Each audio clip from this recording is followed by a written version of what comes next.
vamos agora começar a interagir ali com os objetos, né, do Terraform, né, que o primeiro ponto aqui são as variáveis, né, os variables.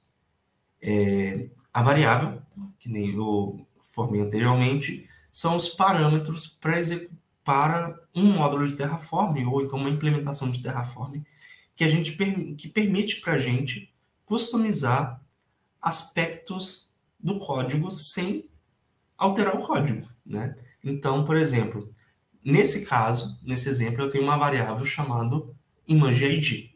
Então, na minha execução, eu posso falar para o meu Terraform, ó, eu quero usar a imagem de ID X em homologação, em produção ele vai usar imagem Y, né?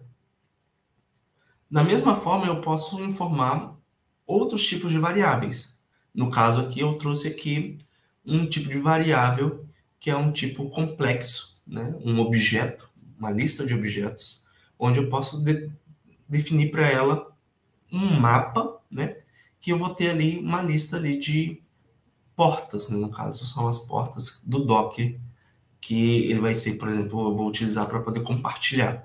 Então, nesse caso aqui, eu tenho uma variável tipo docports e eu tenho como valor default para ela a porta internal 8300, a external a mesma 8300 e o protocolo que ele vai estar comunicando ali como TCP. Então, eu posso ali estar interagindo ali, estar informando ali diversas variáveis para poder customizar a minha execução e o comportamento do meu Terraform. Aí, falando um pouquinho mais sobre variáveis, a gente tem 3 tipos de variáveis, né? O primeiro tipo foi input variables, que são os argumentos de execução. Foi o que a gente acabou de ver. A gente tem um segundo tipo de variáveis, que é o output variables, né? O output values, né? Desculpa. O output values é o quê? É o tipo de variável que eu vou ter como saída da minha execução. Por exemplo, se eu tenho um módulo, o valor que eu exponho do que foi criado dentro do módulo é através de um output. Se eu tenho uma execução, um Terraform Apply, eu vou ter printado no meu console os valores que estão declarados no output. Quando a gente chegar na demonstração, vai ficar mais claro essa execução. E o local values é uma forma de você criar variáveis locais de forma temporária.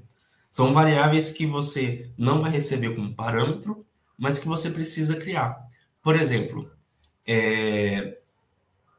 eu tenho o nome de um recurso. Esse nome de recurso, ele é concatenado com um outro nome. Por exemplo, eu tenho como input nome e sobrenome. Só que aí, no meu Terraform, eu vou colocar uma tag na minha EC2 com o nome do requisitante, por exemplo. E aí eu quero informar o nome completo. E aí, ao invés de eu pedir no meu input variable o nome completo, eu pego um local e faço a concatenação dessas duas variáveis, e eu tenho uma variável chamada nome completo para ser utilizado em outros locais do meu código. Na demonstração eu posso demonstrar esse caso, assim, bem interessante, né? Então, aqui eu tenho aqui um exemplo de locals, né? Que é onde eu posso ter aqui, por exemplo, uma variável chamada instance IDs, que é a concatenação de várias instâncias. Nesse caso aqui, eu estaria criando antes a instância blue e a instância green. O meu local eu estou usando para quê? Para poder concatenar esses dois valores e ter uma variável com esse valor. Ou então eu posso criar um locals, né, para poder ser reutilizado em vários locais, que eu chamo, por exemplo, de common tags. É um local que eu vou utilizar em todo o recurso ali que eu tenho ali a opção de passar uma tag. Ao invés de eu ficar declarando o mesmo valor, eu pego esse common tags e aplico no meu recurso para ele poder ser reaproveitado, né? Aqui um exemplo de output, né? Então, eu repeti o locals, né? Na demonstração eu pego e mostro para vocês o output.